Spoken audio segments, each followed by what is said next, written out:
Hello friends, मैं हूं अबीहा इंतखाब। आपके अपने यूट्यूब चैनल अबीहा क्लासेस सफलता की सोच में आपका स्वागत है। तो आज हम पढ़ने वाले हैं आधुनिक भारत के इतिहास की 7th यूनिट। देखिए, मैं इसकी 6 यूनिट पूरी कंप्लीट करा चुकी हूं। तो देख लेते हैं कि कौन कौन सी यूनिट मैंने पढ़ाई है आप लोगों को। तो यूनिट फर्स्ट मैंने पूरी कंप्लीट करवाई है, 18वीं सदी भारत में राज्य और समाज। यूनिट सेकेंड, भारत में यूरोपियों का आगमन। थर्ड यूनिट, भारत में ब्रिटिश साम्राज्य, आर्थिक नीतियाँ और प्रशासनिक ढांचा। ब्रिटिश भारत में प्रशासनिक गठन, सामाजिक तथा सांस्कृतिक नीति। 5वीं यूनिट है 19वीं सदी के पूर्वार्ध में सामाजिक और सांस्कृतिक जागरण। छठी यूनिट है आपकी, जो मैंने पढ़ा चुकी हूँ आपको, 1857 का विद्रोह। और आज मैं पढ़ाने वाली हूँ आप लोगों को 1858 के बाद प्रशासनिक परिवर्तन। यानी बहुत से चेंजेस हुए हैं। सिविल सर्विस को लेकर भी बहुत से चेंजेस किए गए थे। पहली बार सिविल सर्विस जो क्लियर किया था लंदन से, वो किसने क्लियर किया था, तो इन सब पे आज बात करेंगे। तो 1858 के बाद प्रशासनिक परिवर्तन क्या हुआ है, तो ये बहुत इंपॉर्टेंट यूनिट है आपके लिए। ये तो पूरी बुक ही बहुत इंपॉर्टेंट है। तो इस यूनिट में मैंने बहुत कम चीज़ें छोड़ी हैं, ज़्यादातर चीज़ें मैंने कवर करने की कोशिश की है, क्योंकि अब जो भी यूनिट्स आएंगे उसमें मैं चीज़ें बहुत कम छोड़ूंगी, क्योंकि क्वेश्चंस इन्हीं यूनिट से बहुत ज़्यादा बनते हैं। आप भी अगर यूपीएससी की तैयारी करें तो आप जानते होंगे कि यूपीएससी हिस्ट्री में अगर क्वेश्चंस बनते हैं तो सबसे ज़्यादा मॉडर्न हिस्ट्री से क्वेश्चंस बनते हैं। मैं मैडवल को भी पढ़ा रही हूँ, मैडवल की भी मैंने 3 यूनिट कंप्लीट करा दी है। तो चैनल को सब्सक्राइब करना मत भूलिएगा, वीडियो को लाइक कीजिएगा, शेयर कीजिएगा। डिस्क्रिप्शन में आपको इन 6 यूनिट्स के लिंक्स मैं डाल दूंगी, जहाँ से आप इन 6 यूनिट्स को पढ़ सकते हैं। 7th यूनिट में आज पढ़ाने वाली हूँ। तो चलिए स्टार्ट करते हैं, टाइम वेस्ट ना करते हुए। 1858 के बाद प्रशासनिक परिवर्तन। देखिए, 1857 का विद्रोह मैंने पढ़ाया था। 1857 का विद्रोह एक सिपाहियों का विद्रोह था। ये कोई बहुत बड़ा प्रारूप नहीं ले पाया था, और इसके सफल, जो कह सकते हैं सफल ना होने की एक बहुत बड़ी वजह थी कि इसका कोई एक सही नेतृत्व नहीं था। नेतृत्व के रूप में 1857 के विद्रोह में अगर मैं कह सकती हूँ तो बहादुर शाह जफर को चुना गया, जो खुद भी बहुत बूढ़े हो चुके थे और उन्हें अब सही से नेतृत्व करने की, जिसे कह सकते हैं, अब वो नेतृत्व नहीं कर पा रहे थे। तो 1857 का विद्रोह इसलिए भी बहुत ज़्यादा अनसक्सेसफुल रहा, और भी बहुत सी वजह थी कि वो भीड़, एक उससे कुछ पता नहीं था कि कैसे हमें आज़ादी लेनी है या कैसे हमें अंग्रेज़ों से अलग अपने साम्राज्य की स्थापना करनी है। तो मतलब हमें लक्ष्य क्या पता नहीं था, हम बस मंजिल की तरफ बढ़ते चले जा रहे थे। तो वो विद्रोह पूरी तरह से असफल हुआ। अब देखते हैं कि 1857 के विद्रोह ने भारत में ब्रिटिश प्रशासन को गहरा धक्का पहुंचाया। लेकिन एक बात तो है, नुकसान तो बहुत हुआ था ब्रिटिश गवर्नमेंट को। उसे समझ में आ गया था कि अगर ये एकता के साथ आगे बढ़ेंगे तो हमारी नींव हिला सकते हैं। पहुंचाया और उसका पुनर्गठन अनिवार्य बना दिया। विद्रोह के बाद के दशकों में भारत सरकार के ढांचे और नीतियों में महत्वपूर्ण परिवर्तन हुए। 19वीं सदी के उत्तरार्ध में औद्योगिक क्रांति का प्रसार और विकास हुआ। धीरे धीरे यूरोप के दूसरे देश अमेरिका और जापान का भी औद्योगिकीकरण हुआ, और विश्व की अर्थव्यवस्था में ब्रिटेन के उत्पादन संबंधित और वित्तीय श्रेष्ठता समाप्त हो गई। यानी अगर मैं बात करूं कि यहाँ पे जो एक एकाधिकार की स्थिति थी ब्रिटेन को लेके, वो धीरे धीरे समाप्त होने के कगार पे आ चुकी थी, क्योंकि बहुत सी औद्योगिक क्रांति हो रही थी। तो यूरोप के दूसरे देश और अमेरिका और जापान भी कॉम्पिटिशन में था। तो इसलिए ब्रिटेन की उत्पादन संबंधित और वित्तीय श्रेष्ठता धीरे धीरे विश्व में समाप्त हो रही थी। उपनिवेशों और अर्ध उपनिवेशों के लिए प्रतियोगिता और कड़ी और तीखी हो गई, क्योंकि नई औपनिवेशिक विजयों के लिए क्षेत्र कम होते गए। ब्रिटेन को अब विश्व पूंजीवाद में अपनी प्रमुख स्थिति बनाए रखने के लिए नए नए विकसित हो रहे देशों की चुनौती का सामना करना पड़ रहा था।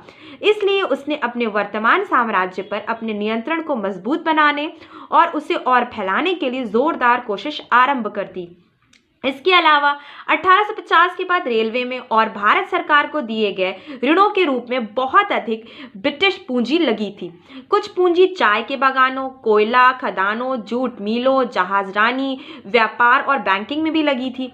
इस ब्रिटिश पूंजी को आर्थिक और राजनीतिक खतरों से सुरक्षित बनाने के लिए आवश्यक था कि भारत में ब्रिटिश शासन को और ठोस बनाया जाए। देखिए, अब यहाँ पे हम देख सकते हैं कि रेलवे भारत सरकार को दिए गए ऋणों के रूप में, बहुत, भारत सरकार यहाँ पे भाई कोई इंडियन गवर्नमेंट नहीं थी। भारत सरकार से मतलब यहाँ पे ब्रिटिश ही सरकार है जो भारत पे शासन कर रही थी। तो भारत सरकार, यहाँ पे कोई भी कंफ्यूजन मत रखिएगा भारत सरकार को लेके, भारत सरकार यहाँ पे अंग्रेजी है। भारत सरकार को दिए गए ऋणों के रूप में बहुत अधिक ब्रिटिश पूंजी लगी थी। कुछ पूंजी चाय के बागानों में लगी थी, कोयला खदानों, जूट मिलों, जहाजरानी, व्यापार और बैंकिंग में भी लगी थी। इस ब्रिटिश पूंजी को आर्थिक और राजनीतिक खतरों से सुरक्षित बनाने के लिए आवश्यक था कि भारत में ब्रिटिश शासन को और ठोस बनाया जाए। यानी वो सोच रहे थे कि अगर हम कर्जे चुकाएंगे तो कैसे चुकाएंगे, चुकाएंगे? तो हम भारत से ही राजस्व वसूल करके कर्जे चुकाएंगे। तो इसलिए वो भारत में अपनी स्थिति और मजबूत करना चाह रहे थे। आगे हम देखते हैं कि प्रशासन की क्या स्थिति थी। तो ब्रिटिश संसद द्वारा 1858 में पारित एक कानून ने शासन का अधिकार ईस्ट इंडिया कंपनी से लेकर ब्रिटिश सम्राट को दे दिया। इसके पहले भारत पर सत्ता कंपनी के डायरेक्टर और बोर्ड ऑफ कंट्रोल की थी, पर अब शासन का भार ब्रिटिश सरकार के एक मंत्री, जिसे भारत मंत्री अथवा सेक्रेटरी ऑफ स्टेट कहा जाता था। अब देखिए यहाँ पे जो सत्ता है वो ईस्ट इंडिया कंपनी के हाथ से निकल ब्रिटिश सम्राट को दे दी गई। यानी अब सारा डिसीजन कौन लेगा? यहाँ पे ब्रिटिश गवर्नमेंट सारा डिसीजन इंडिया को लेके लेगी। तो ईस्ट इंडिया कंपनी के अधिकार यहाँ पे समाप्त कर दिए गए। अब आगे देखते हैं, इस तरह भारत पर सत्ता अंततः संसद के ही हाथों में थी। या ये कौन सी संसद है? ये संसद ब्रिटिश संसद की मैं बात कर रही हूँ। तो अब सारी सत्ता का जिसे कह सकते हैं केंद्रीकरण हो चुका था, और ये केंद्रीकरण कहाँ पहुंच गया था? ब्रिटिश संसद के पास पहुंच गया था, और इसमें ब्रिटिश सम्राट मेन थे। अब आगे देखते हैं, इस कानून के अनुसार भारत का शासन पहले की तरह एक गवर्नर जनरल को चलाना था। हालांकि अब उसे वायसराय अर्थात सम्राट के व्यक्तिगत प्रतिनिधि की पदवी दे दी गई। अब देखिए यहाँ पे उपाधि चेंज हो गई है। यहाँ पे वायसराय अथवा सम्राट के व्यक्तिगत प्रतिनिधि की पदवी दे दी गई।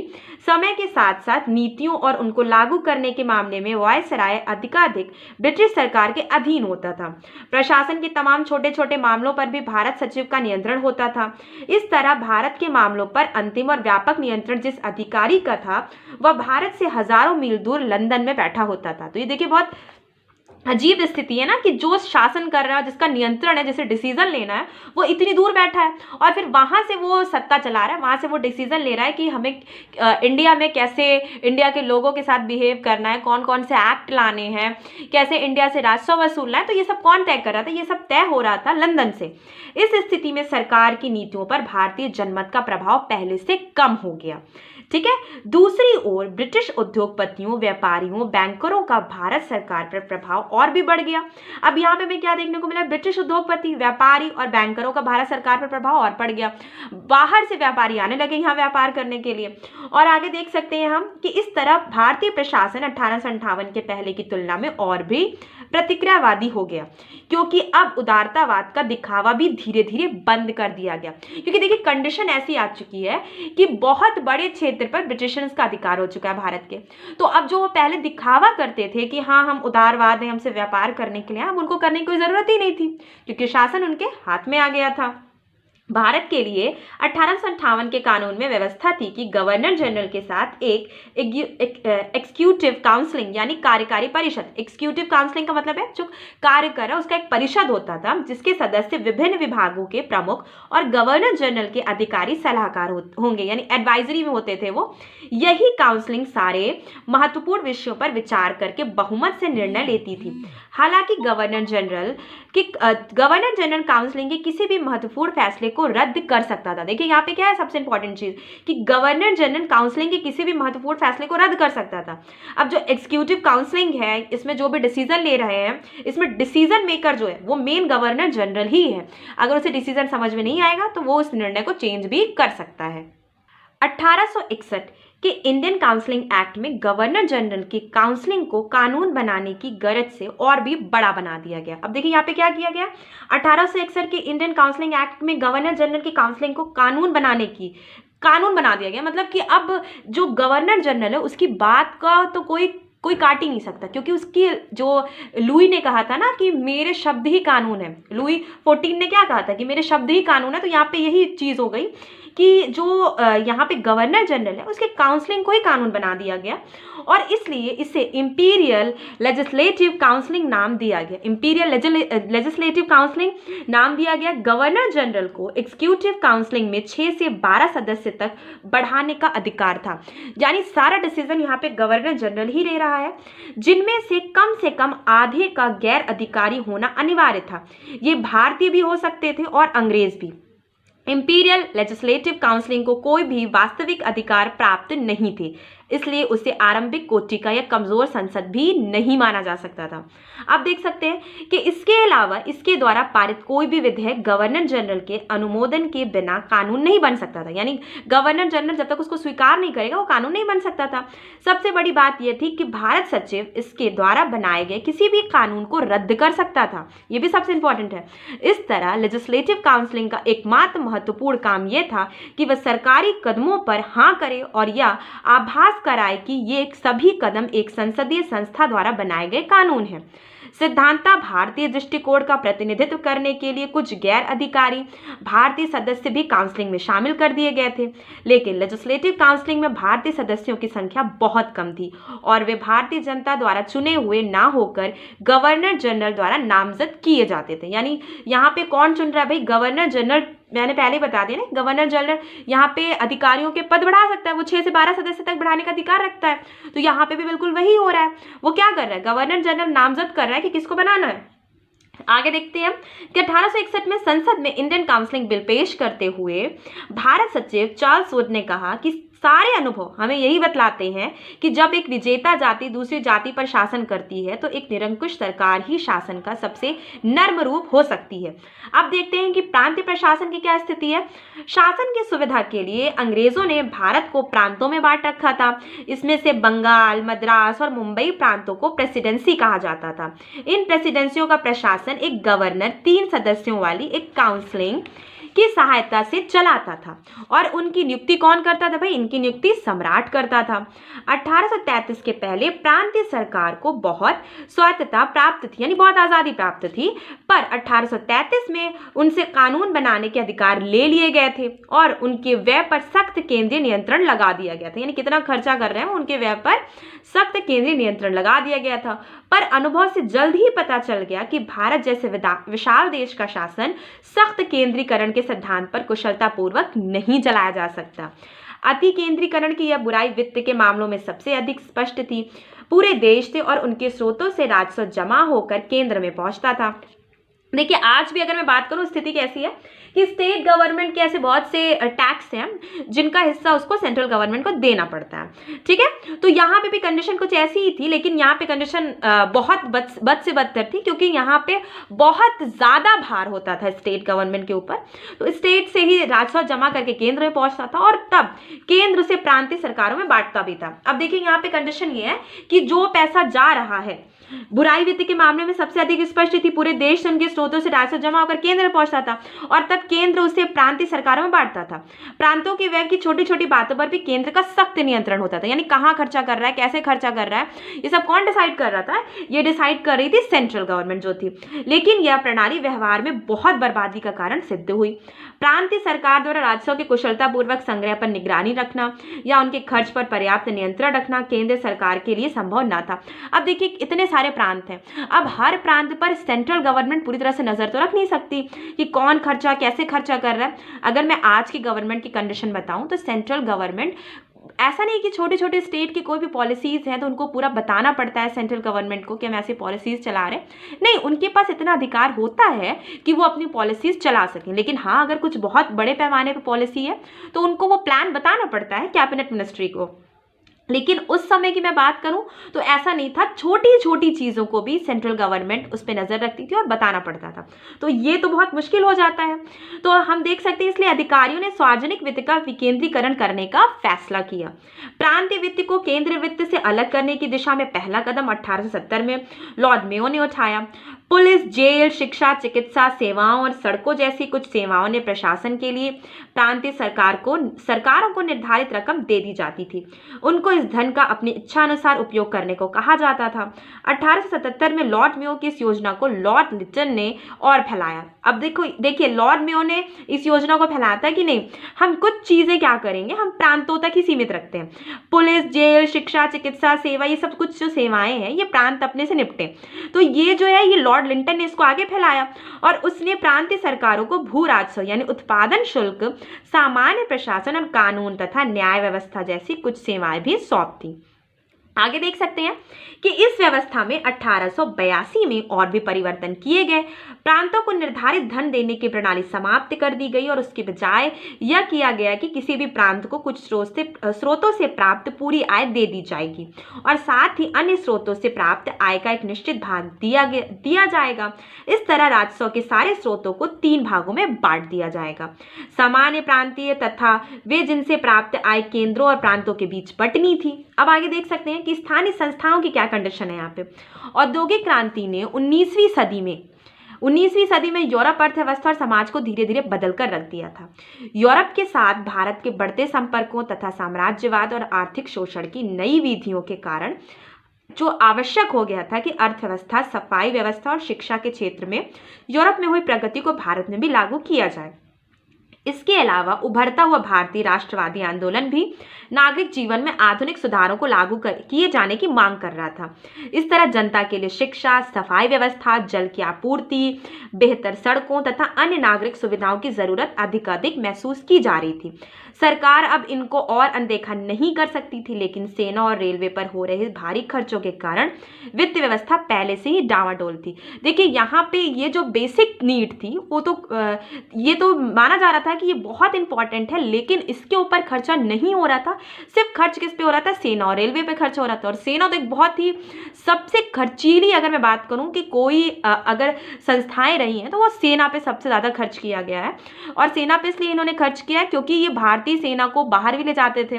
बाहर अगर उन्हें युद्ध करना है तो वो भी भारतीय सेनाओं का प्रयोग करते थे, तो इसलिए इन्होंने सेना पे बहुत खर्च किया, जिस कारण वित्तीय व्यवस्था पूरी तरह से डामाडोल हो गई। आगे देख सकते हैं कि दूसरी तरफ सरकार उच्च वर्गों, खासकर ब्रिटिश नागरिकों, अधिकारियों, बागानों के मालिकों, व्यापारियों पर कर लगाना नहीं चाहती थी। पर अधिकारियों को लग रहा था कि अगर जनता को यह लगे कि उन पर लगे नए करों से प्राप्त आमदनी का इस्तेमाल उसी के कल्याण के लिए होना है, तो वो कर देने में नहीं हिचकिचाएगी।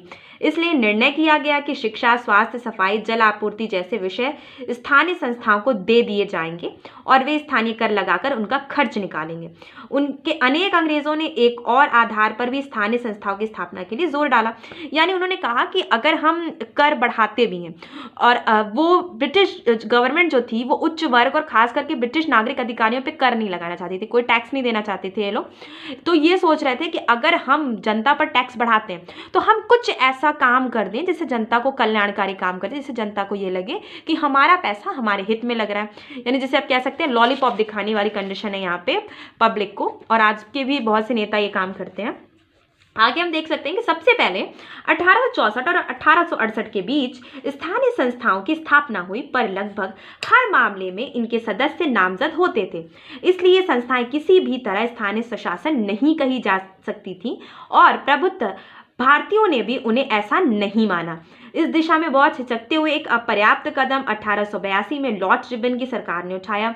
एक सरकारी प्रस्ताव में ग्रामीण और नगरीय स्थानीय संस्थाओं द्वारा जिनके अधिकांश सदस्य गैर अधिकारी हों, स्थानीय मामलों के प्रबंध की एक नीति निर्धारित की गई हो, जहां भी अधिकारियों को चुनाव प्रणाली लागू करना संभव लगे और वहां इन गैर अधिकारी सदस्यों को जनता द्वारा चुना जाना था।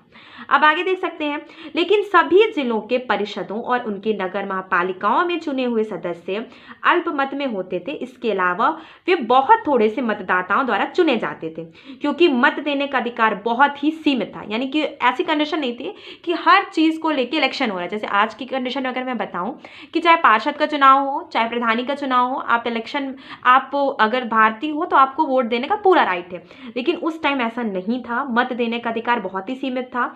जिलों के अधिकारी ही जिला परिषद के अध्यक्ष बने रहे। हालांकि धीरे धीरे गैर अधिकारी नगरपालिका समितियों के अध्यक्ष बनने लगे। सरकार ने स्थानीय संस्थाओं की गतिविधियों पर कड़ा नियंत्रण लगाने और उनको अपने विवेक के अनुसार निलंबित या भंग करने का अधिकार अपने हाथों में रखा। आगे देख सकते हैं, तो भी राजनीतिक रूप से जागरूक भारतीयों ने रिपन के प्रस्ताव का स्वागत किया और इन स्थानीय संस्थाओं में सक्रिय रूप से इस आशा के साथ भाग लिया कि समय आने पर उनको स्थानीय स्वशासन के कारगर साधन के रूप में परिवर्तित किया जा सकेगा। अब देख सकते हैं सेना में क्या चेंजेस हो। ये बहुत इंपॉर्टेंट फैक्ट है सेना, क्योंकि मैंने बताया ना कि यही इनके पास सबसे मेन कड़ी थी।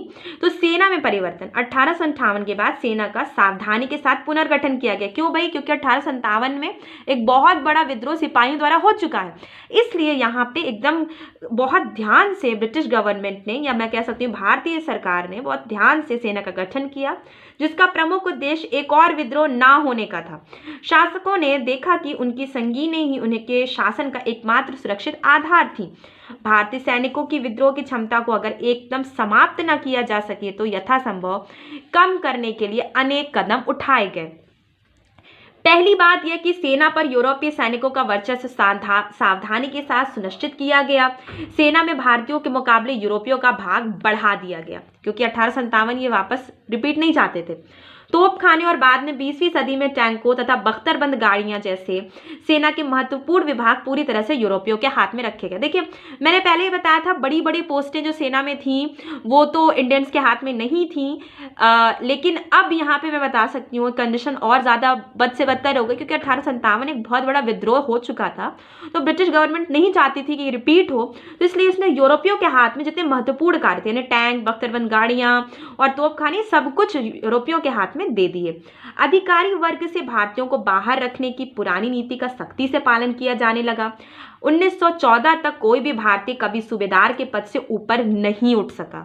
ये चीज़ मैंने पहले भी बताई थी कि सूबेदार पोस्ट सबसे बड़ी पोस्ट थी इंडियंस के लिए, इससे ऊपर कोई पोस्ट नहीं मिली उन्हें आर्मी में। भारतीयों में कुछ लड़ाकू जातियां और कुछ गैर लड़ाकू जातियां हैं। अवध, बिहार, मध्य भारत और दक्षिण भारत के सैनिकों ने ही आरंभ में अंग्रेजों की भारत विजय में सहायता की थी, पर 1857 के विद्रोह में उनके भाग लेने के कारण और उनको गैर लड़ाकू घोषित कर दिया गया।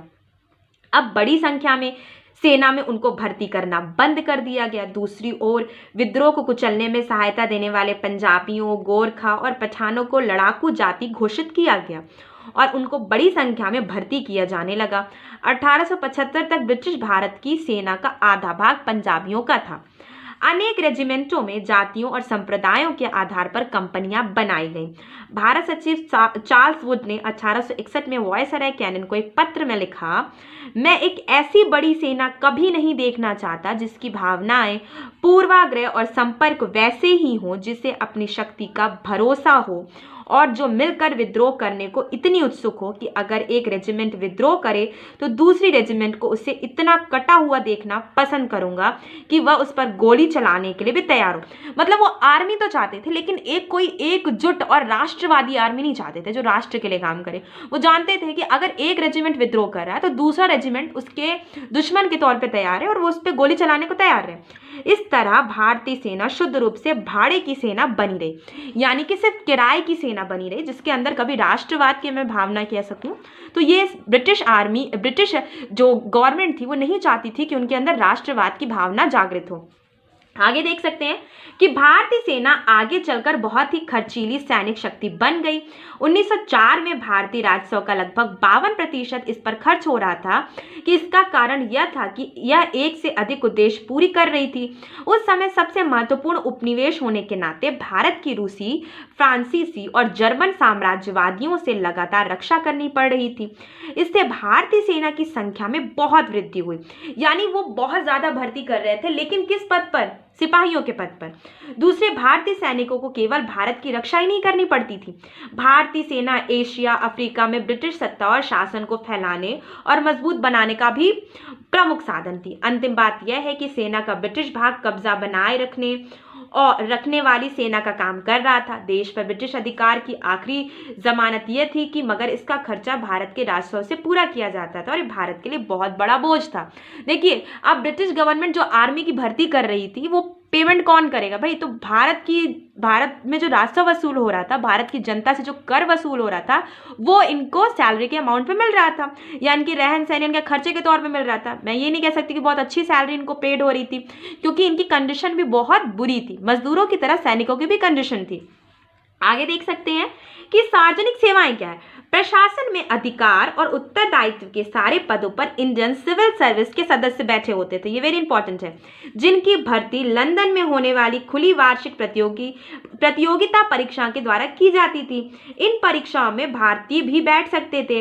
1863 में यह परीक्षा उत्तीर्ण करने वाले पहले भारतीय सत्येंद्र ठाकुर थे, जो रविन्द्रनाथ ठाकुर के बड़े भाई थे। ये वेरी इंपॉर्टेंट है। सत्येंद्र ठाकुर कौन थे भाई? रविन्द्रनाथ ठाकुर के सबसे बड़े भाई थे। यह परीक्षा अंग्रेजी के माध्यम से होती थी। अब देखिए, ये जो सिविल सर्विस के एग्जाम्स हैं जिसके आप प्रिपरेशन कर रहे हैं, और मैं बता रही हूँ आपको कौन कौन सी यूनिट में पढ़ा रही हूँ, तो ये जो सिविल सर्विस है ये अंग्रेजों की स्टार्ट की हुई सर्विस में से है। तो ये सिविल सर्विस कहाँ होती थी भाई? पहले तो ये सिविल सर्विस होती थी लंदन में होती थी, और अगर हम देख सकते हैं कि ये इंग्लिश में होती थी। इसका जो मीडियम था, इसका जो माध्यम था वो इंग्लिश था। और सबसे पहले भारतीय कौन थे? तो ये सत्येंद्र नाथ ठाकुर थे, रविन्द्रनाथ ठाकुर के बड़े भाई थे। अब देख सकते हैं कि इसका माध्यम इंग्लिश देश था जो एक विदेशी भाषा थी। अब भाई विदेशी भाषा थी और ये प्राचीन ग्रीक और लैटिन के ज्ञान पर आधारित थी। अब प्राचीन ग्रीक और लैटिन का ज्ञान ये बहुत ही, जिसे कह सकते हैं, आज के टाइम में तो आपको इतने ज़्यादा साधन मिल रहे हैं, किताबें हैं, लेकिन उस टाइम पे इंडियंस के लिए बहुत मुश्किल था ये। एक तो उनका देश के बारे में कोई नॉलेज नहीं थी, उनके कोई देश का इतिहास नहीं था, उनको इतिहास या आप जिसे कह सकते हैं उन्हें जो नॉलेज के थ्रू एग्जाम देना पड़ रहा था वो लैटिन और ग्रीक के ज्ञान पर आधारित था, जिसे इंग्लैंड में लंबे और खर्चीले अध्ययन के बाद ही प्राप्त किया जा सकता है। अब देखिए इतना कॉस्टली ये जो अध्ययन होता था, इसका बहुत ज़्यादा यहाँ पे पैसे भी खर्च होते थे, तो इंडियंस के लिए तो बहुत मुश्किल, और प्लस लंदन में जाके आपको एग्जाम देना पड़ता था, तो तैयारी भी आपको वहीं करनी पड़ती थी। तो साथ ही सिविल सर्विस परीक्षा में बैठने की आयु जो 1859 में 23 वर्ष थी, 1878 में घटाकर 19 वर्ष कर दी गई। अब देखिए बहुत बड़ा इन्होंने यहाँ पे खेल खेला। 23 वर्ष के युवक के लिए तो पहले ही बहुत मुश्किल है ये, और फिर उन्होंने 19 कर दिया। अब यहाँ पे तो और मुश्किल हो गई, तो 19 वर्ष कर दी गई। अगर 23 वर्ष के भारतीय युवक के लिए सिविल सर्विस प्रतियोगिता में सफल होना कठिन था, तो 19 वर्ष के भारतीय युवक के लिए असंभव ही था। अब आगे देख सकते हैं कि इस तरह 1893 में भारतीय सचिव लॉर्ड किम्बरले ने यह व्यवस्था रखी कि सिविल सर्विस के सदस्यों में यूरोपियों की हमेशा एक पर्याप्त संख्या का होना अत्यंत आवश्यक है। यानी वो ये सोचते थे, ये जानते थे कि अगर मैं इंडियंस के हाथ में बहुत ज़्यादा सिविल सर्विस के पोस्ट दे दूंगा तो भी एक हमारे लिए बहुत खतरनाक कंडीशन बन जाएगी, वो बड़ी बड़ी पोस्ट पे तो इंडियंस आ जाएंगे। तो इसलिए उन्होंने एक लिमिट, जो कंडीशन थी कि एक पहले से रिजर्वेशन कोटा जिसे कह सकते हैं, तो पर्याप्त संख्या पहले से निश्चित थी कि इतने तो यूरोपियन सिविल सर्विस में होंगे। वायसराय लॉन्सडाउन ने इस बात पर जोर दिया था कि अगर इस विशालकाय साम्राज्य को सुरक्षित रखना है तो इसकी सरकार का यूरोपियों के हाथों में एक होना एक अनिवार्यता है। यानी सबसे बड़ी चीज कि कमांड हमारे हाथों में, हम लोग जैसे कह सकते हैं घोड़े थे उनके लिए, और लगाम वो अपने हाथों में हमेशा रखते थे हम लोगों की। तो यहाँ पे कमांड उनके हाथों में थी, बड़ी बड़ी पोस्टर्स पे वही होते थे, ज्यादातर उन्हीं को रिजर्वेशन कोटे पे, जैसे मैंने बताया कि उनके लिए लिमिटेड पहले से ही सीट्स तय होती थी कि इतनी सीट तो यूरोपियंस के ही हाथ में जाएंगी। और इतना टफ एग्जाम होता था, जो मैंने अभी बताया कि लैटिन और ग्रीक में होता है, प्लस इसकी पढ़ाई भी बहुत खर्चा है, मीडियम भी इंग्लिश है, लंदन में जाके देना पड़ता है। एज तो मैंने बता दिया कि 23 वर्ष से फिर 19 वर्ष इन्होंने कर दी, तो बहुत मुश्किल था ये। भारतीयों के दबाव में यहाँ पे हम देख सकते हैं 1918 के बाद प्रशासकीय सेवाओं का धीरे धीरे भारतीयकरण किया गया। 1918 के बाद प्रशासनिक सेवाओं का धीरे धीरे भारतीयकरण, यानी थोड़ी चीजें इसमें भारतीय एनवेलप के साथ जोड़ी गई। आगे देख सकते हैं कि रजवाड़ों के साथ क्या संबंध थे। तो अंग्रेजों ने 1857 के विद्रोह के कारण भारतीय रजवाड़ों के प्रति अपनी नीति बदल दी। 1857 के पहले वो भारतीय राज्यों को हड़पने का कोई भी अवसर नहीं चूकते थे, अब ये नीति छोड़ दी गई।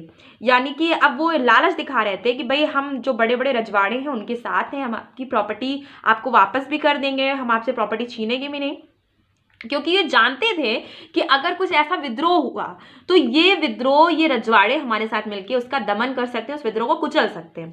तो अनेक भारतीय शासक अंग्रेजों के वफादार ही नहीं रहे थे, बल्कि विद्रोहों को कुचलने में उनकी सक्रिय रूप से सहायता भी की थी। जैसा कि वायसराय कैनन ने कहा था कि इन शासकों ने तूफान में तरंग रोधकों का काम किया था। उनकी वफादारी का इनाम अब इस घोषणा के रूप में दिया गया कि उनके उत्तराधिकारी गोद लेने के अधिकार को मान्यता दी जाएगी और भविष्य में उनके राज्यों का कभी भी अधिकीकरण नहीं होगा। यानी जो लॉर्ड डलहौजी की नीति थी कि कोई भी जो राजा है या रानी है तो वो अपनी गोद ली हुई औलाद को अपना प्रशासन नहीं सौंप सकता। तो यहाँ पे इन्होंने रजवाड़ों को थोड़ी मुरव्वत दे दी और यहाँ पे उन्होंने दिखा दिया कि नहीं भाई, अगर आपकी कोई गोद ली हुई औलाद है, अडॉप्टेड चाइल्ड है, तो आप उनको अपनी प्रॉपर्टी का मालिक बना सकते हैं। आगे देख सकते हैं कि ब्रिटिश अधिकारियों को उन पर पूर्ण नियंत्रण इस नीति का दूसरा पक्ष है। ब्रिटिश अधिकारियों का उन पर पूर्ण नियंत्रण इस नीति का दूसरा पक्ष क्या है भाई, कि 1857 के विद्रोह से पहले अंग्रेज व्यवहार में इन रजवाड़ों के आंतरिक मामलों में हमेशा दखल देते रहते थे, लेकिन अब इन्होंने थोड़ा सा अपने हाथों को खींच लिया, क्योंकि मैंने अभी बताया ना कि जानते थे कि अगर ये इनकी हेल्प कर रहे थे 1857 में, तो अगर मैं इनको थोड़ी रियायत दूंगा, थोड़ी छूट दूंगा, तो आगे अगर कोई ऐसा विद्रोह होता है तो ये हमारे साथ होंगे। बहुत दिमाग लगा के उन्होंने हम लोगों पे शासन किया था। तो 1857 के विद्रोह से पहले अंग्रेज व्यवहार में रजवाड़ों के आंतरिक मामलों में हमेशा दखल देते रहते थे। मगर फिर भी सैद्धांतिक रूप में उनको सहयोगी और स्वाधीन शक्ति माना जाता रहा था। स्वाधीन शक्ति मतलब यहाँ पे ये मान रहे थे कहीं ना कहीं कंडीशंस कि हाँ, आपके छोटे मोटे निर्णय आप खुद ले सकते हो। 1876 में पूरे भारतीय उपमहाद्वीप पर ब्रिटेन की सत्ता पर जोर देने के लिए रानी विक्टोरिया ने भारत की सामग्री का पद भी संभाल लिया, क्वीन रानी का पद उन्होंने इंडिया के संभाल लिया। भारत में लॉर्ड कर्जन ने भी यह बात स्पष्ट की कि राजा महाराजा अपने राज्यों का शासन केवल ब्रिटिश सम्राट के एजेंटों के रूप में करेंगे। राजाओं ने इस अधीनता की स्थिति को भी स्वीकार कर लिया। यहाँ पे क्या, राजाधीनता की स्थिति स्वीकार कर ले रहे हैं, तो ये बहुत अच्छी कंडीशन तो है नहीं। स्वेच्छापूर्वक साम्राज्य के पिछल बन गए, यानी कि एकदम आराम से वो उनके गुलाम बन गए, उनके पिट्ठू बन गए कि भाई जैसा आप कहेंगे हम वैसा ही करेंगे, क्योंकि ऐसा करने पर उन्हें अपने राज्य के शासक बने रहने का आश्वासन दिया गया था। उन्हें कहा गया था कि भाई अगर आप हमारे इशारों पे चलेंगे तो आपको जो शासन मिला उसके हिसाब से तो आप चल सकते हैं, लेकिन जहां आप हमारे अगेंस्ट हुए कि आपका हमने शासन छीन लिया, आपका राज्य हम क्या कर लेंगे, छीन लेंगे, तो इनको कहीं ना कहीं डर रहता था कि नहीं नहीं भाई हमारा शासन तो भाई हमें दिए रखिए, भले हम आपके ही कहे हुए अनुसार चलेंगे, आपके ही कामों को हम सही मानेंगे। तो यहाँ पे वो ये चीज़ें हम देख सकते हैं कि कंडीशंस ये है कि राजा जो बड़े बड़े राजा महाराजा हैं वो एकदम उनके नौकर बने हुए हैं और वो जो कह रहे हैं उसी को वो सत्य भी मान रहे हैं। आगे देख सकते हैं कि वे रेजिडेंटों के माध्यम से रजवाड़ों के रोजमर्रा के प्रशासन में दखल ही नहीं देते रहे, बल्कि मंत्रियों और दूसरे बड़े अधिकारियों को नियुक्त करने और हटाने के अधिकार भी उन्हें जोर दिया गया। कभी कभी शासकों को भी हटा दिया जाता था और या उनकी शक्तियों से वंचित कर दिया जाता था। जो मैंने अभी कंडीशंस बताई कि बहुत अच्छी कंडीशंस तो नहीं थी, लेकिन उनको ये कम से कम संतुष्टि तो थी कि हमारा शासन हमारे पास रहेगा अगर हम अंग्रेजों के गुलाम बन के रहेंगे तो। इसके अलावा अखिल भारतीय पैमाने पर रेलों, डाक तार व्यवस्था, मुद्रा प्रणाली और एक साझे आर्थिक जीवन के विकास ने भी इस एकीकरण को और उसके फलस्वरूप हस्तक्षेप को और बढ़ाया। और हस्तक्षेप का एक दूसरा कारण उनके राज्यों में लोकतांत्रिक जन आंदोलन और राष्ट्रवादी आंदोलन का उभरना था। लेकिन देख सकते हैं कि अखिल भारतीय पैमानों पर रेल, डाक तार व्यवस्था, मुद्रा प्रणाली और एक साझे आर्थिक जीवन के विकास ने भी इस एकीकरण को, इसके फलस्वरूप हस्तक्षेप को और बढ़ाया कि नहीं, हमारे अंदर ये कहीं ना कहीं जिसे कह सकते हैं ये जनता के अंदर ये भावना हो रही थी कि नहीं, हमें एक राष्ट्रव्यापी आंदोलन को उभारना चाहिए। आगे हम देख सकते हैं प्रशासनिक संबंधित नीतियां क्या थी भाई इनकी। तो 1857 के पहले उन्होंने आधे दिल से और झिझक कर ही सही भारत का आधुनिकीकरण करने की कोशिश की, पर अब वे समझबूझकर प्रतिक्रियावादी नीति अपनाने लगे। और जैसा कि इतिहासकार पर्सिवल स्पेयर ने लिखा कि प्रगति के साथ भारत सरकार का प्रेम भाव अब समाप्त हो गया था। यानी पहले मैंने जो कंडीशन बताई थी कि पहले वो थोड़ा झिझक कर ही सही लेकिन भारत के लिए काम कर रहे थे, लेकिन अब उन्होंने पूरी तरह से हाथ खड़े कर दिए और कोई काम उनका करने का अब नियंत्रण से वो बाहर चले गए थे कि नहीं, अब तो मुझे कोई काम ही नहीं करना क्योंकि सत्ता तो हमारे हाथ में है। तो अब कोई लालच ही नहीं है, जनता के लिए हमें कोई काम ही नहीं करना है, क्योंकि कहीं ना कहीं कंडीशन तो ये बन चुकी है कि अब भैया जब महारानी विक्टोरिया जो रानी बन चुकी है, क्वीन बन चुकी हैं और सत्ता पूरी तरह से ब्रिटिशर्स के हाथ में है, तो हमें फिर भारतीयों के लिए काम करने की क्या जरूरत है। कंडीशन ये आ गई थी। अब यहाँ पे सबसे इंपॉर्टेंट चीज है बांटो और राज करो। 1858 के बाद उन्होंने जनता के खिलाफ, राजाओं को एक प्रांत के खिलाफ दूसरे प्रांत, एक जाति के खिलाफ दूसरी जाति को, एक समूह के खिलाफ दूसरे समूह को और सबसे अधिक मुसलमानों के विरुद्ध हिंदुओं को खड़ा करके बांटो और राज करो की इस नीति को जारी रखने का फैसला किया। ये सबसे इंपॉर्टेंट है कि उन्होंने किस तरह से बांटो और राज किया है। 1857 के विद्रोह में हिंदू और मुसलमानों की जो एकता देखने को मिली थी उसमें विदेशी शासक दरार डाल चुके थे। विद्रोह के फौरन बाद उन्होंने मुसलमानों का दमन करना, बड़े पैमाने पर उनकी जमीनें जायदाद जब्त करना आरंभ कर दिया, हिंदुओं को अपना तरफदार घोषित किया। 1870 के बाद यह नीति उलट दी गई और उच्च तथा मध्य वर्गीय मुसलमानों को राष्ट्रवादी आंदोलनों के खिलाफ खड़ा करने की कोशिश की गई। शिक्षित भारतीयों के प्रति शत्रुता, यानी कि यहाँ पे दुश्मनी भी है भाई। शिक्षित भारतीय थे, उनको ये शत्रु मानते थे, उनके प्रति शत्रुता रखते थे। क्यों? क्योंकि ये जानते थे कि यही आगे चल के समाज सुधारक बनेंगे, यही आगे चल के भड़काएंगे लोगों को कि हम लोग गलत हैं, हमें आज़ाद होना चाहिए, हमें इनकी गुलामी नहीं बर्दाश्त करनी चाहिए। क्योंकि आप कह सकते हैं ना कि जितना इंसान शिक्षा की तरफ बढ़ता है या उसको जितनी नॉलेज होती है वो अपने हक को जानता है, तो कभी भी गलत को सही नहीं कहेगा, वो गलत को हमेशा गलत ही कहेगा। शिक्षा एक सबसे बड़ा हथियार है।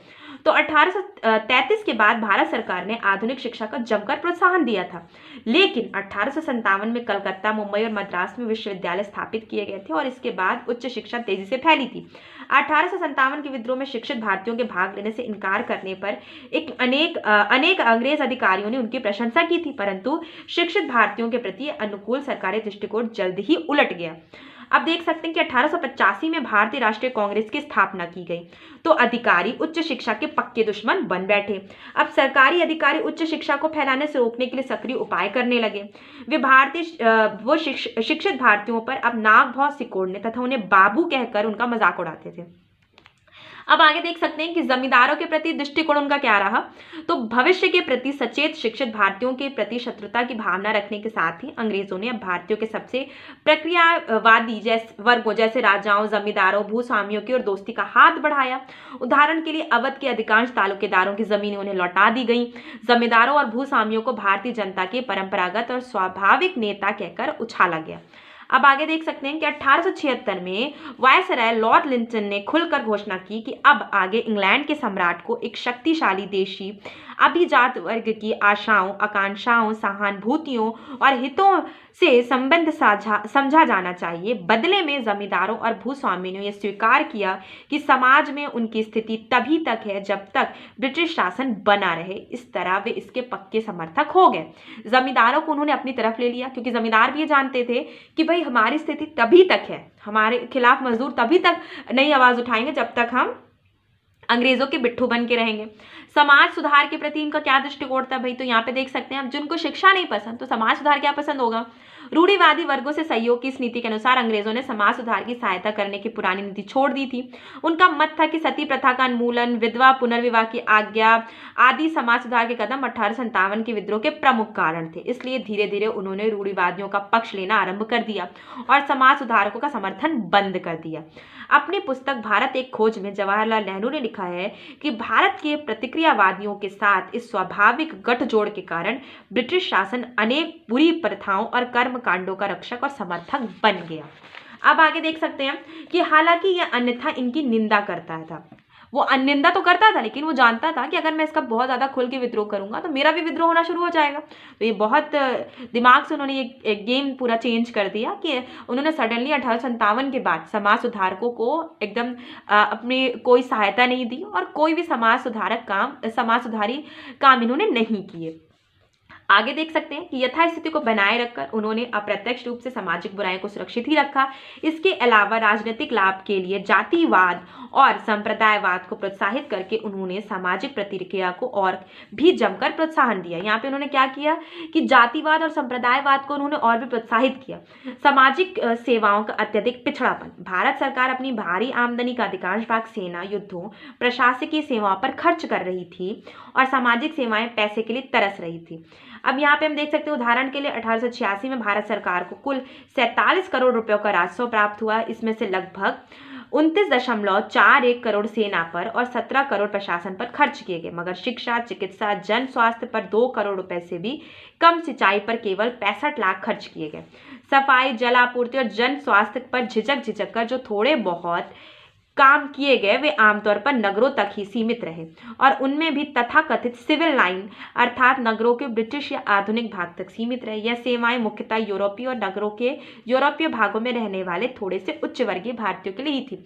अब देखिए यहाँ पे मैं एक क्वेश्चन आपसे अगर पूछूं कि हर शहरों में आपने एक चीज नोटिस की होगी कि सिविल लाइन जरूर है। चाहे मैं इलाहाबाद की बात करूं, चाहे मैं बनारस की बात करूं, चाहे मैं आजमगढ़ की बात करूं, हर शहरों में एक सिविल लाइन्स होता था। भाई इस सिविल लाइन्स में कौन रहता था? तो इस सिविल लाइन्स में जो बड़े अधिकारी होते थे, सिविल सर्विस में जो होते थे, अंग्रेज जो होते थे वो रहते थे। और तो अंग्रेज इसीलिए हर शहरों में एक सिविल लाइन्स बनाते थे जहां पे ब्रिटिश अधिकारी रहते थे। अब आगे देख सकते हैं कि श्रम संबंधित कानून क्या था। 19वीं सदी में आधुनिक कारखानों और बागानों के मजदूरों की हालत बहुत ही दयनीय थी। प्रतिदिन उनको 12 से 16 घंटों तक काम करना पड़ता था। आराम के लिए सप्ताह में एक दिन की छुट्टी भी नहीं मिलती थी। स्त्रियों और बच्चों को भी पुरुषों जितना ही काम करना पड़ता था। मजदूरी बहुत कम, प्रतिमाह 4 से 20 रुपए तक थी, यानी कि 4 रुपए से 20 रुपए तक थी। कारखाने लोगों से भरे होते थे, उनमें प्रकाश और हवा की कमी होती थी और वह बेहद गंदे होते थे। थे। मशीनों पर काम करना खतरे से भरा था और आए दिन दुर्घटनाएं होती रहती थी। अब देखिए बहुत बुरी कंडीशन है यहाँ पे। इन कारखानों में से अनेक भारतीयों के थे। इस बारे में सरकार मानवीय भावनाओं से अंशतः ही प्रेरित हुई। ब्रिटेन के उद्योगपति फैक्ट्री कानून बनाने के लिए सरकारों पर लगातार दबाव डालते रहे थे। उन्हें डर था कि भारत में मजदूरी कम होने के कारण भारतीय उद्योगपति भारतीय बाजार में उन्हें जल्द ही प्रतियोगिता में पीट देंगे। पहला इंडियन फैक्ट्री एक्ट 1881 में बनाया गया था। यह कानून मुख्यतः बाल श्रम से संबंधित था। इसमें कहा गया कि 7 वर्ष से कम के बच्चों को कारखानों में नहीं लगाया जाएगा और 7 से 12 वर्ष तक के बच्चों से प्रतिदिन 9 घंटे से अधिक काम नहीं लिया जाएगा। बच्चों को महीने में 4 छुट्टियां भी मिलेंगी। इस कानून में खतरनाक मशीनों को अच्छी तरह से अलग थलग रखने की व्यवस्था भी थी। दूसरा इंडियन फैक्ट्रीज एक्ट 1891 में बनाया गया था। इसमें सभी मजदूरों के लिए साप्ताहिक छुट्टी की व्यवस्था थी। स्त्रियों के लिए प्रतिदिन काम के 11 घंटे निश्चित किए गए थे और बच्चों के लिए काम का समय घटाकर 7 घंटे कर दिया गया, मगर पुरुषों के लिए काम के घंटों में कोई भी सीमा तय नहीं की गई थी। चाय और कॉफी के जिन बागानों के मालिक अंग्रेज थे उन पर इन दोनों में से कोई भी कानून नहीं लागू किया गया। उल्टे विदेशी बागान मालिकों को मजदूरों को अत्यधिक निर्मम शोषण करने में सरकार ने हर तरह की सहायता दी। अधिकांश चाय बागान असम में स्थित थे, जिसकी आबादी बहुत कम थी और जहां जलवायु स्वास्थ्य के लिए हानिकारक थी। इसलिए बागानों पर काम करने के लिए बाहर से मजदूर लाने पड़ते थे, मगर बाहरी मजदूरों को बागानों के मालिक अच्छा वेतन देकर नहीं लाते थे। इसके बजाय धोखाधड़ी कर और बलपूर्वक उन्हें भर्ती किया जाता था और बागानों पर उन्हें लगभग गुलामों की तरह रखा जाता था। भारत सरकार ने इन बागान मालिकों की पूरी तरह से सहायता की तथा उनकी सहायता के लिए 1863, 1865, 1870, 1873 और 1882 में दंड कानून बनाए। कोई मजदूर किसी बाग पर जाकर काम करने के समझौते पर दस्तखत करने के बाद काम करने से इनकार नहीं कर सकता था, यानी जिसे आप बंधुआ मजदूरी कह सकते हैं। मजदूर द्वारा समझौते का कोई भी उल्लंघन एक दंडनीय अपराध था। बाग के मालिक उसे गिरफ्तार करने तक का अधिकार रखता था। ठीक है, अब आगे देख सकते हैं हम यहाँ पे कि ब्रिटिश शासन में भारतीय मजदूरों की हालत का वर्णन जर्मनी के प्रसिद्ध आर्थिक इतिहासकार प्रोफेसर यूक्रेन कुत्सिंग ने 1938 में इन शब्दों में किया था कि आधा पेट खाकर रहने वाला, जानवरों की तरह प्रकाश, हवा, पानी से रहित घरों में रहने वाला भारतीय औद्योगिक मजदूर औद्योगिक पूंजीवाद की पूरी दुनिया में सबसे अधिक शोषित मजदूरों में से एक है। यानी इन्होंने कंडीशन बताई थी कि भारतीय मजदूरों की कंडीशन बहुत बुरी है। प्रेस पर अब मैं प्रेस पे आ जाती हूँ, बाल श्रम यहाँ पे खत्म हो गया, तो अब प्रेस पे आ जाते हैं। प्रेस पर प्रतिबंध। भारत में छापे खाने की शुरुआत अंग्रेजों ने की थी और इस तरह एक आधुनिक प्रेस की बुनियाद उन्होंने डाली थी।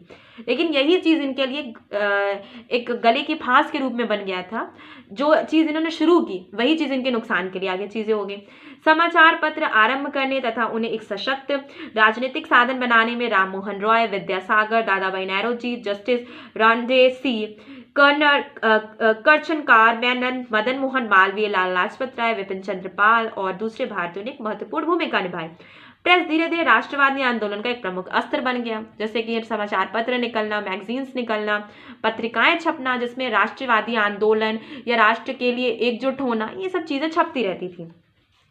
चार्ल्स मेटकॉफ ने 1835 में भारतीय प्रेस को प्रतिबंधों से मुक्त कर दिया था और इस कदम का शिक्षित भारतीयों ने उत्साहपूर्वक स्वागत भी किया था। लेकिन राष्ट्रवादी धीरे धीरे प्रेस का इस्तेमाल जनता में राष्ट्रवादी चेतना जगाने के लिए और सरकार की प्रतिक्रियावादी नीतियों की कड़ी आलोचना करने के लिए करने लगे। इससे अधिकारी भारतीय प्रेस के विरोधी हो गए और उसकी आज़ादी को कम करने का उन्होंने फैसला किया।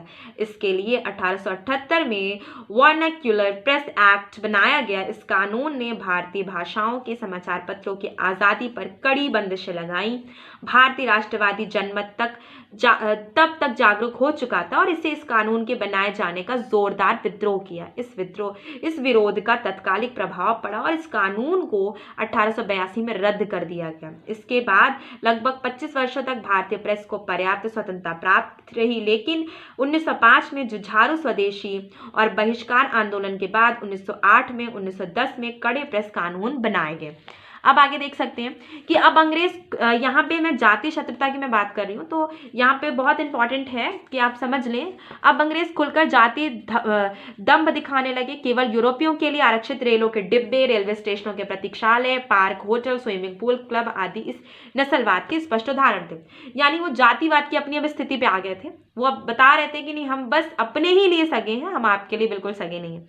अब यहाँ पे मैं विदेश नीति की बात करूँ तो भारत के मामले में सरकार ने जिस विदेश नीति को अपनाया, यहाँ पे हम देख सकते हैं, उसका संचालन लंदन में बैठी ब्रिटिश सरकार करती थी। एशिया और अफ्रीका में ब्रिटिश सरकार के दो प्रमुख लक्ष्य थे, अपने बहुमूल्य और भारतीय साम्राज्य की रक्षा करना और एशिया तथा अफ्रीका में ब्रिटेन के व्यापार और अन्य आर्थिक हितों को आगे बढ़ाना। इन दो लक्ष्यों के कारण अंग्रेजों ने भारत की प्राकृतिक सीमाओं से बाहर भी अपना प्रसार किया और नए इलाके जीते। इसके अलावा इन लक्ष्यों के कारण ब्रिटिश सरकार का यूरोप के दूसरे साम्राज्यवादी राष्ट्रों से टकराव भी हुआ, क्योंकि ये राष्ट्र भी एशिया और अफ्रीका में अपने इलाके बढ़ाने और व्यापार फैलाने चाहते थे। लेकिन भारत की विदेश नीति ब्रिटिश साम्राज्यवाद की आवश्यकता पूरी तो करती थी, पर उसे लागू करने का खर्च भारत को बर्दाश्त करना पड़ता था। अब यहाँ पे देख सकते हैं नेपाल के साथ जो उनका युद्ध हुआ 1814 में, भारतीय साम्राज्य को उसकी प्राकृतिक भौगोलिक सीमा तक फैलाने की अंग्रेजों की धुन के साथ पहले उनका उत्तर में स्थित नेपाल से टकराव हुआ। अक्टूबर 1814 में दोनों देशों की सीमा पुलिस के बीच झड़प हुई, जिससे खुला हुआ युद्ध आरंभ हो गया। सैनिक शक्ति, धन और सामग्री सभी दृष्टि से अंग्रेज नेपालियों से श्रेष्ठ थे। अंत में नेपाल सरकार को ब्रिटेन की शर्तों पर शांति की बातचीत करनी पड़ी और उसे अपने यहाँ एक ब्रिटिश रेजिमेंट रखना पड़ा। उसे गढ़वाल तथा कुमाऊं के जिले छोड़ने पड़े तथा तराई के क्षेत्र पर अपना दावा त्यागना पड़ा। यानी कि ब्रिटिशियंस ने न सिर्फ इंडिया को बल्कि नेपाल के भी एक बड़े से हिस्से को अपने कब्जे में कर लिया था। अब उनकी नज़र बर्मा पे थी। बर्मा, जैसे आप म्यांमार कह सकते हैं, तो बर्मा पर विजय 19वीं सदी में 3 बार स्वतंत्र बर्मा से युद्ध करके अंततः उस पर कब्जा कर लिया। बर्मा और ब्रिटिश भारत का टकराव सीमा संबंधित झड़पों से आरंभ हुआ। उसे प्रसारवादी आकांक्षाओं ने और उकसाया और बर्मा के जंगल संबंधित संस्थानों पर ब्रिटिश व्यापारियों की लालची निगाहें बहुत पहले से गड़ी थीं और वे उसकी जनता को भी अपने कारखानों के माल निर्यात करने के लिए बड़े बेचैन थे। ब्रिटिश अधिकारियों भी बर्मा और श्रेष्ठ दक्षिण पूर्व एशिया में फ्रांसीसियों के व्यापारिक और राजनीतिक प्रभाव को बढ़ने से रोकना चाहते थे। 18वीं सदी में जब बर्मा और ब्रिटिश भारत अपनी शक्ति बढ़ा रहे थे तो दोनों ही सीमाएं आ मिली। अब यहाँ पे कंडीशन है कि सदियों के अंदरूनी कलह के बाद बर्मा में सम्राट अलोंगपाई ने 1772 से 1752 से 60 में एकता स्थापित करने में सफलता पाई थी। इरावती नदी के तट पर स्थित अवा में शासन कर रहे थे उसके उत्तराधिकारी बोदोपाय ने बार बार सियाम पर आक्रमण किया और अनेक चीनी हमलों को नाकाम बनाया। 1785 में अराकान और 1813 में मणिपुर के सीमावर्ती राज्यों पर अधिकार किया गया और इस प्रकार बर्मा की सीमा को ब्रिटिश भारत की सीमा तक फैला दिया गया। पश्चिम की ओर बढ़ना जारी रखते हुए उसने असम और ब्रह्मपुत्र घाटी के लिए एक खतरा पैदा कर दिया। अंततः 1822 में बर्मियों ने असम को जीत लिया। अब यहाँ पे देख सकते हैं कि 1824 में ब्रिटिश भारत के शासकों ने बर्मा के खिलाफ युद्ध छेड़ दिया था। आरंभ में कुछ समय तक हारते रहने के बाद ब्रिटिश सेनाओं ने अंततः असम, कछार, मणिपुर, अराकान से बर्माइयों को बाहर कर दिया। मई 1824 में ब्रिटिश नौसेना ने समुद्र के रास्ते रंगून पर अधिकार कर लिया और राजधानी अवा से 45 मील दूर तक पहुंच गए। यंताबू की संधि के द्वारा फरवरी 1826 में शांति स्थापित हुई। बर्मा की सरकार ने लड़ाई के हर जाने के रूप में 1 करोड़ रुपए देने, अराकान और तनासरीम के समुद्री तटीय प्रांतों पर से अधिकार छोड़ने, असम, कछार और जयंतिया पर सारे दावे छोड़ देने, मणिपुर को स्वतंत्र राज्य स्वीकार करने, ब्रिटेन के साथ एक व्यापारिक संधि की बातचीत चलाने, अवा में एक ब्रिटिश रेजिमेंट रखने तथा कलकत्ता में एक बर्मा का दूत नियुक्त करने की शर्त मान ली। ये 6 कंडीशंस उन्होंने बहुत आराम से मान ली। इस संधि के द्वारा अंग्रेजों ने बर्मा को उसके अधिकांश समुद्र तट से वंचित कर दिया और भावी प्रसार के लिए बर्मा में अपनी जड़ें मजबूत कर ली। 1852 में जो दूसरा बर्मा युद्ध छिड़ा वह लगभग पूरी तरह ब्रिटेन के व्यापारिक लोभ का परिणाम था।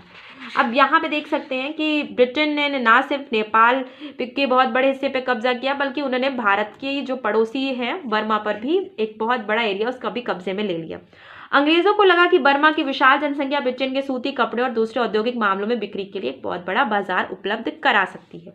अब यहाँ पे देखिए अंग्रेजी सेना की एक बड़ी टुकड़ी अप्रैल 1852 को बर्मा रवाना कर दी गई। इस बार का युद्ध 1824-26 के युद्ध की अपेक्षा कम समय तक चला और अंग्रेजों की विजय भी बहुत निर्णायक रही। अंग्रेजों ने अब बर्मा के अकेले बचे तटीय प्रांत पेगु को भी हड़प लिया। फिर भी दक्षिणी बर्मा पर प्रभावी नियंत्रण जमाने से पहले अंग्रेजों को 3 साल तक जनता की एक भयानक छापामार लड़ाई का सामना करना पड़ा। पेगु के अधिग्रहण के बाद अनेक वर्षों तक बर्मा और ब्रिटेन के बीच शांति बनी रही। बर्मा में फ्रांसीसियों का बढ़ता हुआ प्रभाव भी अंग्रेजों को जलन का शिकार बनाए रखे हुए था। ब्रिटिश व्यापारियों को डर था कि कहीं उनके फ्रांसीसी और अमेरिकी प्रतिद्वंदी बर्मा के विशाल बाजार पर अधिकार न कर लें।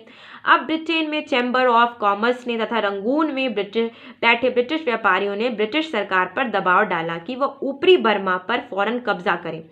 ब्रिटिश सरकार स्वयं भी इसकी इच्छुक थी कि 13 नवंबर 1885 को अंग्रेजों ने बर्मा पर हमला किया। 28 नवंबर 1885 को सम्राट थिबाऊ ने आत्मसमर्पण कर दिया तथा उसके राज्य को जल्द ही भारत साम्राज्य में मिला दिया गया। अब देखिए यहाँ पे बर्मा की मैं बात करूँ तो इन्होंने बहुत से क्षेत्रों को बर्मा के कब्जे में कर लिए थे। प्रथम विश्व युद्ध के बाद बर्मा में आधुनिक प्रकार का एक जोरदार राष्ट्रवादी आंदोलन उठ खड़ा हुआ। ब्रिटिश माल और प्रशासन के बहिष्कार का एक व्यापक अभियान चला और होम रूल की मांग सामने आई। होम रूल यानी कि उनके एरिया का ही उनके ही लोग वहां पे शासन करें। तो बर्मा के राष्ट्रवादियों ने जल्द ही भारतीय राष्ट्रीय कांग्रेस से हाथ मिला लिया और बर्मा के स्वाधीनता संग्राम को कमजोर कर सकने की आशा में 1935 में अंग्रेजों ने बर्मा को भारत से अलग कर दिया। बर्मी राष्ट्रवादियों ने इस कदम का विरोध किया और यहाँ पे हम देख सकते हैं कि बर्मा का राष्ट्रवादी आंदोलन द्वितीय विश्व युद्ध के दौरान उआंग सान के नेतृत्व में अपनी चरम सीमा पर पहुंचा। अंततः 4 जनवरी 1948 को बर्मा ने अपनी स्वाधीनता प्राप्त कर ली, यानी आज़ादी उनको मिल गई। अफगानिस्तान के साथ संबंध क्या थे भाई? तो अफगानिस्तान के साथ संबंधों के स्थायी बनने से पहले भारत की ब्रिटिश सरकार के उससे 2 युद्ध हुए। ब्रिटिश दृष्टिकोण से अफगानिस्तान की भौगोलिक स्थिति बहुत ही महत्वपूर्ण थी। रूस की ओर से संभावित सामरिक चुनौती का सामना करना पड़ा तथा मध्य एशिया में ब्रिटेन के व्यापारिक हितों को आगे बढ़ाने के लिए अफगानिस्तान भारत की सीमा के बाहर एक अगली चौकी का काम कर सकता था। अंग्रेज अफगानिस्तान के स्वतंत्र शासक दोस्त मोहम्मद को हटाकर उसकी जगह किसी मित्र अर्थात पिट्ठू शासक को बिठाना चाहते थे। उनकी निगाह अब शाह शुजा पर पड़ी जिससे 1809 में गद्दी छीनी गई और जो लुधियाना में अंग्रेजों का पेंशन खोर बनकर रह गया, यानी पेंशन मिलती थी उसको, अब वो चुपचाप अपनी पेंशन पाके चुपचाप रहता था, तो वो पेंशन खोर बन चुका था। अंग्रेजों ने अफगानिस्तान की गद्दी के लिए उसी को समर्थन का निश्चय किया क्योंकि वो जानते थे कि इसे अच्छे से हम नचा सकते हैं। अब उन्होंने बिना किसी कारण या बहाने के अफगानिस्तान के अंदरूनी मामले में दखल देने तथा इस छोटे से पड़ोसी देश पर हमला करने का निश्चय किया। यह हमला फरवरी 1839 में किया गया। अधिकांश अफगान कबीलों को अब तक रिश्वत देकर खरीदा जा चुका था। 7 मई 1839 को काबुल पर अंग्रेजों का कब्जा हुआ और उन्होंने फौरन गद्दी पर शाह शुजा को बिठा दिया। पर शाह शुजा को अफगानिस्तान की जनता घृणा की दृष्टि से देखती थी, खासकर इसलिए कि वह विदेशी संगीनों का सहारा लेकर फिर से शासक बनाना चाहता था। अनेक अफगानों कबीलों ने विद्रोह कर दिया। फिर एकाएक 2 नवंबर 1841 को काबुल में विद्रोह छिड़ गया और हट्टे कट्टे अफगान ब्रिटिश सेनाओं पर टूट पड़े।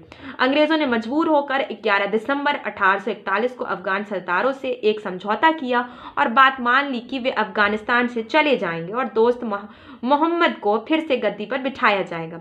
पर बात यही खत्म नहीं हुई। जब अंग्रेज अफगानिस्तान छोड़ चुके थे, पूरे रास्ते भर उन पर जगह जगह हमले हुए। 16,000 सैनिकों में से केवल एक ही जिंदा सीमा तक पहुंचा और अनेक जीवित रह पर युद्धबंदी बनकर रह गए। इस तरह अंग्रेजों का अफगान अभियान पूरी तरह से असफल रहा। 16 सितंबर 1842 को उन्होंने दोबारा काबुल पर अधिकार कर लिया, पर उन्होंने पिछले अनुभव से अच्छी तरह सबक लिया था।